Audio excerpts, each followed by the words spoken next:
designing a fighter jet. As a young boy, my friends and I walked back home from school at Rameshwaram. On the way, we often rested on the banks of our village pond.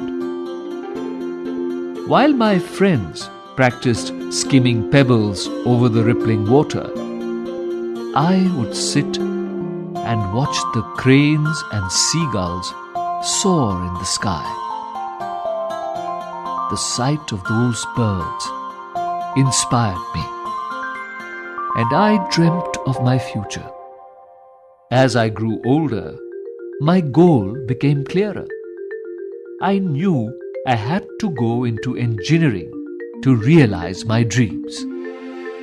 The Madras Institute of Technology, popularly known as MIT, was the best institution for technical studies in South India. I studied hard to win a scholarship that allowed me to study in such a well-known college. But it wasn't until the day I entered MIT that I saw my goal standing before me. The MIT campus boasted of 2 large aircraft that were on display. I remember sitting near them long after other students had gone back to the hostel. I was fascinated by the details of the design and wanted someday to create such an aircraft.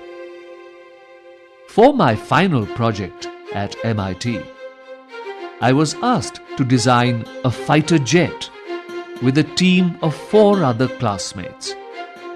We had distributed the work among us.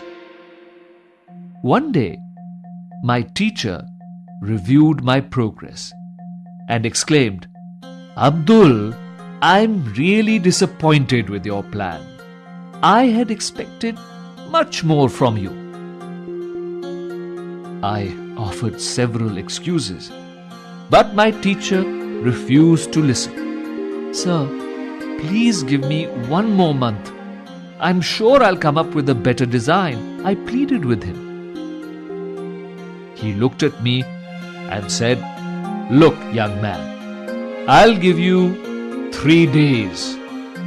If on Monday morning you fail to show me a better design, I'm afraid your scholarship will be cancelled." I was speechless. The scholarship was my lifeline. Without it, I would be helpless. I had no choice but to keep on working. That night, I remained awake all night, toiling on the project. The next morning, I just took an hour's break, ate very little, and went back to work. On Sunday morning, I had almost completed the task when I suddenly felt a presence behind me. I turned around to discover my teacher peering at my drawing. After examining my work, he patted me on my back and said, "I knew I was putting you under stress by asking you to meet an impossible deadline. I never expected you to perform so well." I had hardly slept or eaten in the past 3 days, but I now felt a huge sense of joy and relief.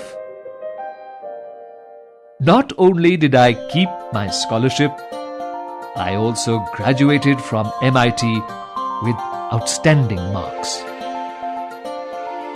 I had already accomplished my goal of successfully designing an aircraft. And now I was drawing close to my dream of flying one too. It was amazing to think that just like the seagulls I had observed as a child, I would soon soar in the sky.